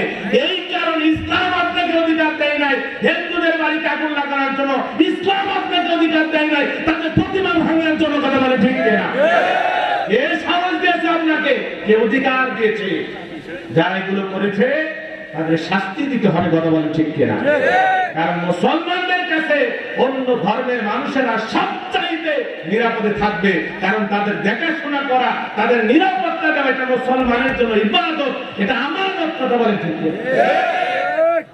কে আপনাকে বলেছে? আমাদের কাছে আমাদের মসজিদের কোন সম্মানের, হিন্দু ধর্মাবলম্বী ভাতরা ভাইদের কাছে তাদের মন্দির সেরকম সম্মানের, খ্রিস্টানদের তাদের কাছে গির্জা সম্মানের, কথা বলে, ঠিক কিনা? এই জন্য কোন মুসলমান, কোন ইমানদার মন্দির ভাঙতে পারে না, প্রতিমা ভাঙতে পারে না, হিন্দুদের বাড়িতে আগুন লাগাইতে পারে না।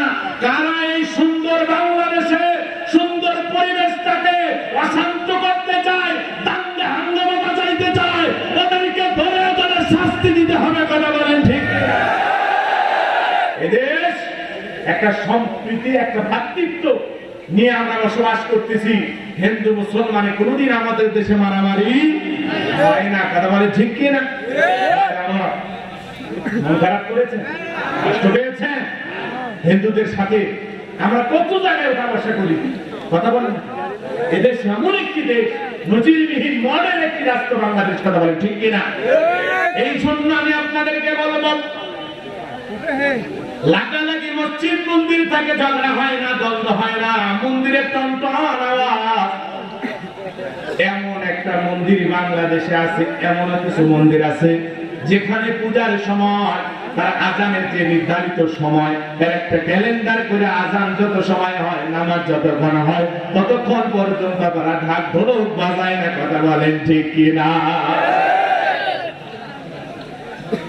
এই জন্য হিন্দু ধর্মাবলম্বী ভাইদের বাড়িতে যারা অগ্নি সংযোগ করেছে, যারা তাদের দামাদি পশু লুটপাট করেছে, এই দুর্বৃত্ত কারা এই ধরনের ঘটনা ঘটেছে, তাদেরকে ধরে দৃষ্টান্তমূলক শাস্তি দিতে হবে, যাতে বাংলাদেশের সংখ্যালঘু হিন্দু সম্প্রদায়ের উপরে আর এই ধরনের ঘটনা যেন না ঘটে। কারণ এই মিডিয়ার মাধ্যমে এটা যখন প্রচার হবে, এটা পুরো দেশের একটা ইজ্জতের ব্যাপার, সম্মানের ব্যাপার। বিশ্বের দরবারে এদেশের সম্মান ক্ষুণ্ণ হবে, এমন বড় কাজ আমরা বাংলাদেশে কাউকে করতে দেব না। কথা বলেন ঠিক কিনা? এদেরকে ধরতে হবে, শাস্তি দিতে হবে কারা এই অপরাধগুলো করেছে। এজন্য মুসলমান মাথা ঠান্ডা রাখতে হবে। কথা বলেন না? অপরাধ যে করেছে তাকে শাস্তি দিতে হবে। কারো বাড়িতে আগুন লাগানো ইসলাম সাপোর্ট করে না, কোন নিরপরাধ মানুষকে হত্যা করা ইসলাম সাপোর্ট করে না, এগুলো ইসলাম হারাম করে দিয়েছে। কথা বলেন ঠিক কিনা? সম্মানিত ভাইরা আমার, এই জন্য আল্লাহর সমকক্ষ কাউকে মনে করো স্থির করো, আল্লাহর সমকক্ষ কাউকে মনে করে তার পূজা করা, দেবদেবী বানানো, এটা হলো শিরক। কথা বলেন ঠিক কিনা? কোন মুসলমান এগুলো করতে পারবে? জোরে বলেন পারবে? কোন ধর্মের লোকেরা করবে, তাদের ধর্মের আচার অনুষ্ঠান তারা করবে, আমাদের কোনো বাধা নাই, আপত্তি নাই, বরং আমরা মুসলমান তাদেরকে নিরাপত্তা দেব। কথা বলেন ঠিক কিনা? সম্মানিত ভাই আমার, যে কথা বলতে চাচ্ছিলাম, সন্তানকে বুঝাইতে হবে। হিন্দুরা যখন পূজার অনুষ্ঠান করে, মেলার আয়োজন করে, ওই জায়গায় মুসলমান কম না বেশি? আরো জোরে কম বেশি? হিন্দু দাদা ভাইরা মাঝে মাঝে আপত্তি করে বলে, হুজুর এত লোক পূজায় আসে, মুসলমানের ঠেনায় ভালো মতো মারে, পূজাও দিতে পারি না। কথা কোন ঠিক? এরকম মুসলমান অবশ্যই বাংলাদেশে নাই? আপনারা বলেন তো, আমাদের জুমার নামাজে যদি ক্লাস করা হয়, জুমার নামাজে যদি খোঁজা হয়, জুমার নামাজ যদি জরিপ করে দেখা যায়, কি একজন হিন্দু দাদা বাবু ভাইকে কি খুঁজে পাওয়া যায়? দাদারা কি আমাদের মসজিদে নামাজ পড়তে আসে? মনে হয় আসে দুই একজন, ঈদের নামাজ পড়তেও আসে না। জীবনের শেষ জানাজার নামাজ পড়াতে মনে হয় দুই একজন দাদা বাবুরা আসে না। তাহলে আপনার ঈদের নামাজে হিন্দু ভদ্রলোকের আসে না, জুমার নামাজ পড়তে হিন্দু ভদ্রলোকের আসে না, জানাজার নামাজ পড়াইতে হিন্দু ভদ্রলোকের আসে না, কুরবানির ঈদের দিন কুরবানির পশু জবাই করার জন্য, গোশত বন্টন করার জন্য কোন হিন্দু দাদা বাবু আমাদের কাছে আসে না। তাহলে আমরা কেমন নির্লজ্জ বেহায়া মুসলমান, তাদের পূজায় যাই, প্রসাদ খাই, লাডু খাই, ঢোলক বাজাই, আনন্দ করি আর স্লোগান দেই, ধর্ম যার যার উৎসব সবার। কথা বলেন ঠিক কিনা? ধর্মের উৎসব সে পালন করবেন, তাদের ধর্মের উৎসব তারা আনন্দ ফুর্তি করবে, যা খুশি তারা করবে, এতে আমাদের কোনো বাধা নাই। লাকুম দীনুকুম ওয়ালিয়া দীন, তাদের ধর্ম তাদের কাছে, আমাদের ধর্ম আমাদের কাছে। কথা বলেন ঠিক কিনা? তাদের কর্মের ফল তারা ভোগ করবে, আমাদের কর্মের ফল আমরা ভোগ করব। এই জন্য কোন ইমানদার মুসলমান এগুলোতে যেতে পারে না। মুসলমানের জন্য জায়েজ না হারাম? আরো জোরে বলেন, জায়েজ না হারাম? মুসলমান যদি বায়না করে মেলায় নিয়ে যায়, ছেলে মেয়ে যদি বায়না করে মেলায় নিয়ে যায়, কেন আমি কি আমার সন্তানকে লোকমানে হাকিমের মতো উপদেশ দিয়ে বুঝাইতে পারি না? ও মা, ও বাবা, আমার সন্তান, আমাদের কাছে ঈদের অনুষ্ঠান আছে, ঈদুল ফিতর, ঈদুল আযহা আছে, আর তাদের কাছে এই পূজা আছে, অনুষ্ঠান আছে। মা, এটা তাদের ধর্মের অনুষ্ঠান, এই সংস্কৃতি আমাদের না। ও মা, তুমি বুঝাই যায় না, তুমি মেলায় যায় না, তাদের ধর্মের কাজ তাদেরকে করতে দাও, আমাদের ধর্মের উৎসব আমরা পালন করব। কথা বলেন ঠিক কিনা? সন্তানকে বুঝাইতে হবে, বুঝাইয়া সন্তানকে শিরক থেকে ফিরায় রাখতে হবে। কথা বলেন ঠিক কিনা? সেখানে প্রতিমার কাছে যাওয়া, প্রতিমার উৎসব পালন করা মুসলমান নামাজের জন্য শিরিক, সেই মুসলমান যদি প্রতিমা ভাঙে এটা কি কম গুনাহ না বড় গুনাহ? এগুলো ভাঙার অধিকার ইসলাম আপনাকে দিয়েছে, কথা বলেন। এই জন্য মুসলমান উগ্রবাদ হবে না, মুসলমান জঙ্গিবাদ হবে না, মুসলমানেরা কোনোদিন জোর করে কোন ধর্মের মানুষের উপর আঘাত হানবে না, কথা বলে ঠিক কিনা? ইসলাম আমাদেরকে এই শিক্ষা দেয় নাই। ইসলাম শান্তি ধর্ম। আমাদের স্বভাব, আমাদের চরিত্র, আমাদের আদব, আমাদের আখলাক থেকে, আমাদের ব্যবহার থেকে অন্য ধর্মের মানুষ এসে কালিমা করে মুসলমান হবে, কথা বলে ঠিক কিনা? এমন চরিত্র গঠন করার দরকার আছে না নাই? সম্মানিত ভাইরা আমার, লোকমান হাকিম তার সন্তানকে বুঝাইলেন, বাবা শিরিক করা যাবে না, শিরিক হলো সবচেয়ে বড় জুলুম, বড় অপরাধ। আমরা সন্তানদেরকে বুঝাবো। মুসলমান অনেক ধরনের শিরিক করে, মাজারে যায় বাবার পায়ে সিজদা দিয়ে শিরিক করে। সিজদা পাওয়ার একমাত্র মালিক কে? আল্লাহ। মাজারে সিজদা দেওয়া জায়েজ না হারাম? এটা বড় শিরিক। এই মাথা একমাত্র আল্লাহ পাকের কুদরতি পায়ে ছাড়া কোন বাবার কাছে, কোন মাজারে, কোন দরবারে, কোন নেতার কাছে নত হবে না, না না। মনে থাকবে তো ইনশাআল্লাহ।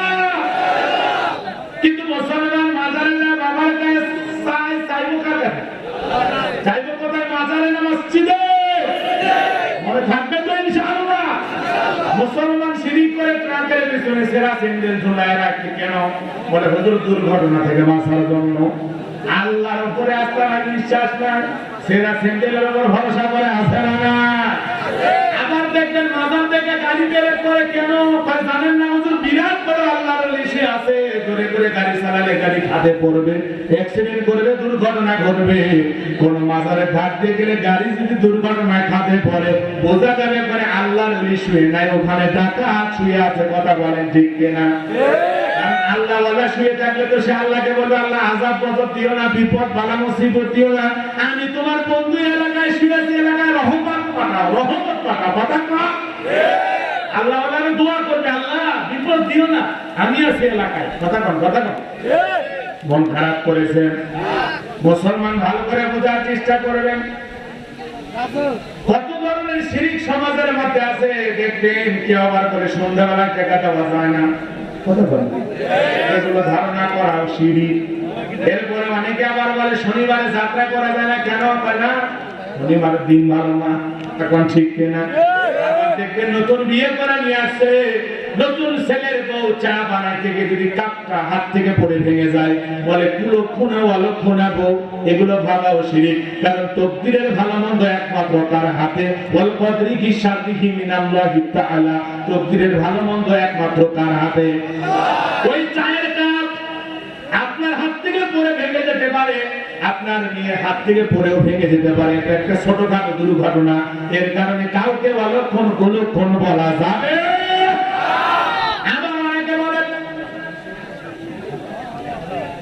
অনেকে আবার বলে যমজ কলা খাইলে নাকি যমজ বাচ্চা হয়, আছে না?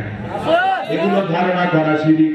যমজ কলা খেলে যমজ বাচ্চা হয়, যারা বাচ্চা হয় না, যত যমজ কলা আছে সব খাওয়ায় দেয়, তারপরে আল্লাহ যদি দুই একটা দয়া করে দেয়, কথা কম, কথা কম। আর যমজ কলা খেলে যদি দুইটা বাচ্চা হয় তো ভালো, দুইবারের কষ্ট একবারে হলো, মাঝখানে সেজারের টাকাটা ভিজে গেল, কথা কোন ঠিক কিনা?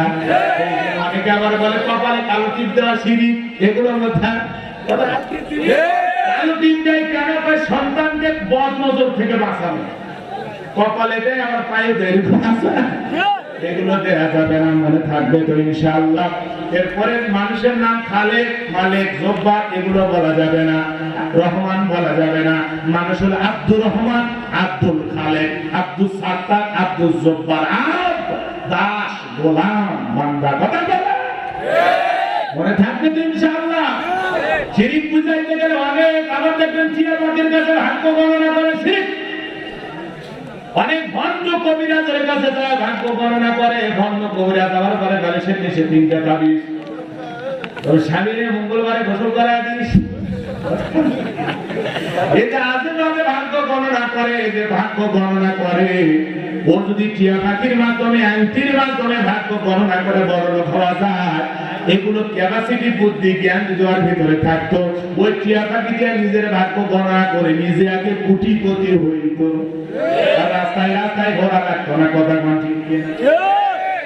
আংটি দিয়া হয় না? আপনি কি মামলায় হেরে যাচ্ছেন? হায় হায় হায়, কি অবস্থা! আপনি কি বিয়ে করতে ভয় পাচ্ছেন? আসে না, আসে না? আমার এগুলো পছন্দ করে। আপনার সংসারে জীবনে কি অসুখ কি? বাপ রে বাপ! কেন এখনই একটা আংটি ব্যবহার করেন, আপনার জীবনে সব সমস্যার সমাধান একেবারে এক আংটিতে। এক আংটিতে যদি এত সমস্যার সমাধান হয়, ওর আংটি বিক্রি করে খাওয়া লাগবে কেন? ও নিজে যত কুদরতের আংটি আছে সব ব্যবহার করে পিজাত করে ধরি ফেলে। আংটি বেচা লাগবে কে বাজারে বাজারে? কথা বল না কে? বসুন্ধরা লিটন দেওয়ার চিস্তি উড়ে মন খারাপ করছে। পাথরে কোনোদিন ভালো মতো থাকতে পারে? ভালো মতো কার হাতে? ধারণা করা, এগুলো মনে করা কি শিরক। মনে থাকবেন তো ইনশাআল্লাহ। শিরক মিশ্রিত কোন আমল ইবাদত আল্লাহর দরবারে কবুল হবে? অনেক কথা আছে, বলতে গেলে একটা বিষয়ে 2-3 দিন আলোচনা করে শেষ হবে না। সংক্ষিপ্ত করে বলতেছি, তাহলে আমাদের সন্তানদেরকে শিরক থেকে বাঁচানোর দরকার আছে না নাই? আমাদের পরিবারকে শিরক থেকে বাঁচানোর দরকার আছে না নাই? কোন মাজারে যায় ধর্ণা দেওয়া যাবে? কোন বাবার পায়ে সিজদা দেওয়া যাবে? আর বন্ধুদেরকেও নিষেধ করে দেবো বা কোনো মাজারে যাইতে পারবে? কথা বলুন। খবরদার, খবরদার! আপনার আদর্শ যদি মানুষ হতে চান, 4 জন নারীর জীবনী পড়েন। হযরত আসিয়া, হযরত ফাতেমা, খাদিজাতুল কুবরা, রহিমা, তাদের জীবন আদর্শ মেনে নেন, দেখবেন দাম্পত্য জীবনে, সংসার জীবনে আপনি অনেক সুখ শান্তি খুঁজে পাবেন। কথা বলে ঠিক কিনা? সম্মানিত ভাইয়েরা আমার, এই জন্য মা বন্ধের বলে যাই, মা কোন বাবার কাছে যাওয়া যাবে না, কোন মাজারে যাওয়া যাবে না। মা যদি কিছু চাওয়া লাগে আল্লাহর কাছে চাইবেন। মা আসমান জমিনের মালিক আল্লাহর কাছে যাওয়ার মতো যদি চাইতে পারি, আসমানের মালিক আমাদের সমস্ত চাওয়া পূরণ করে দিতে পারে। কথা বলেন ঠিক কিনা? ফাইদা ফারাগাতা ফানসাব ওয়া ইলা রাব্বিকা ফারগাব। বান্দা যখন নিঃশ্বাস হয়, দুর্বল হইবা, শূন্য হাত আমি আল্লাহর দিকে পেতে দাঁড়াও, আমি আল্লাহ তোমার শূন্য হাতটাকে পূর্ণ বানায় দেব। রব্বানা আতিনা ফিদ দুনিয়া হাসানাতাও ওয়া ফিল আখিরাতি হাসানাতাও ওয়া কিনা আযাবান নার।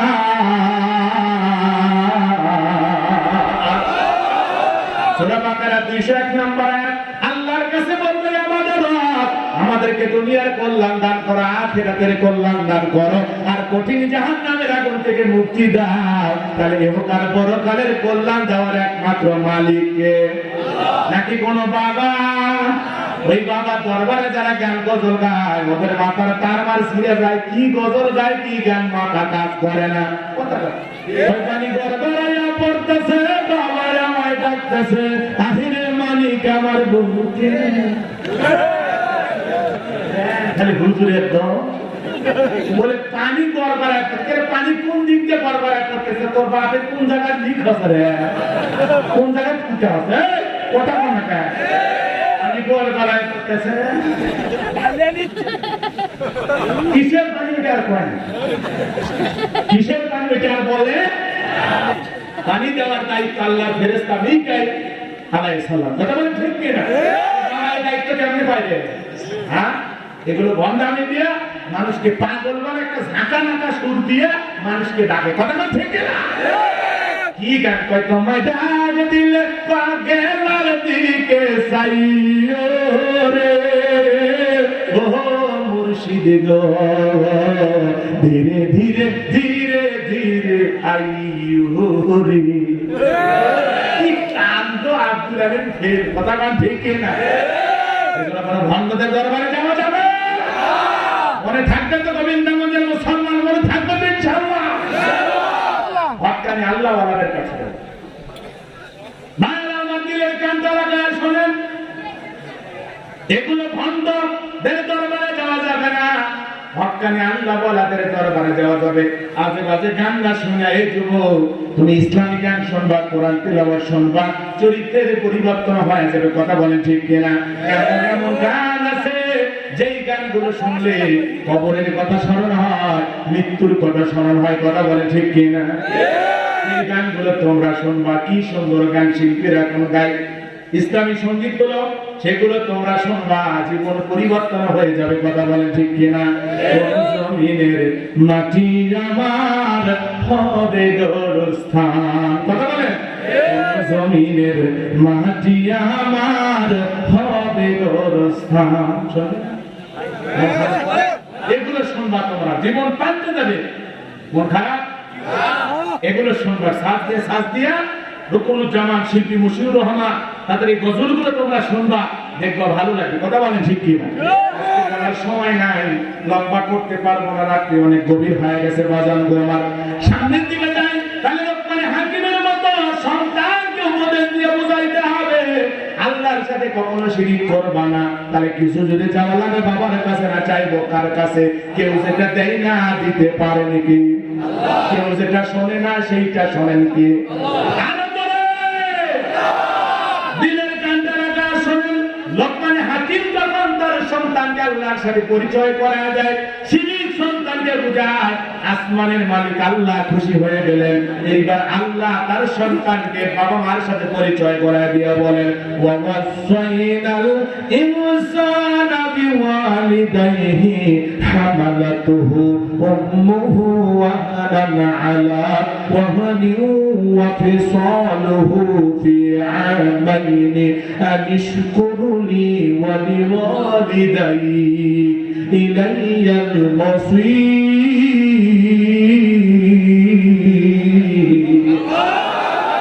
আল্লাহ রাব্বুল আলামিন এত খুশি হয়ে গেল, লোকমান তুমি যখন তোমার সন্তানকে আমার সাথে পরিচয় করায় দাও, আমি তোমার সন্তানকে তোমাদের সাথে পরিচয় করায় দিয়ে বললাম, আমি তো মানুষকে তার মাথা পিতার প্রতি সদাচরণের নির্দেশ দিয়েছি। কারণ হলো তার মা সন্তানকে কষ্টের পর কষ্ট সহ্য করে গর্ভে ধারণ করেছে, 2 বছর দুধ পান করেছে। বলেন আল্লাহু আকবার। সুতরাং আমার প্রতি এবং তোমার মাথা পিতার প্রতি তোমরা কৃতজ্ঞ হও। আল্লাহু আকবার বলেন। সবাই তো আমি আল্লাহর দিকে ফিরে আসবো, আমি আল্লাহর দিকে প্রত্যাবর্তন করবা। দিলের গানটা লাগা শোনেন। তাহলে আল্লাহর সাথে যখন লোকমান হাকিম তার সন্তানকে পরিচয় করায় দিলেন, আমার আল্লাহ আমার খুশি ভাইয়া তার সন্তানকে পিতা মাতার সাথে পরিচয় করায় দিচ্ছেন। বলেন আল্লাহু আকবার। সন্তানদের বা শোনা দরকার আছে না? এই যুবক দিলের কানটা লাগা শোনো। আল্লাহ নিজে বলতেছে মাতা পিতার প্রতি সদাচরণ করা লাগবে, সুন্দর ব্যবহার করা লাগবে, উত্তম ব্যবহার করা লাগবে। কারণ একটা মা তার সন্তানকে কিভাবে কষ্ট সহ্য করে লালন পালন করে, একটা মা যখন সন্তানটাকে করবে ভিতরে রাতে বাজার না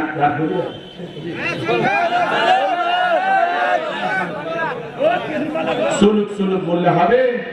শেষ করে দিলাম, আল্লাহ হায়াতে বেঁচে রাখলে আবারও দেখা হবে। একেবারে শেষ সময় উঠছে তো, রাইট 10টায় উঠলে ভালো হইতো। বুঝলেন, এখন রাত 1টা পার হয়ে গেছে। এই জন্য পিতা মাতা সাথে সদাচরণ করা লাগবে, উত্তম ব্যবহার করা লাগবে। মা বাবা অনেক কষ্ট করে একটা সন্তানকে লালন পালন করে। যে সন্তান তার পিতা মাতাকে বাড়ি থেকে বের করে দেয়, ও তার পিতা মাতাকে বের করে দেয় না, ও যেন নিজের জান্নাতকে বাড়ি থেকে বের করে দেয়। কথা বলে ঠিক কি না?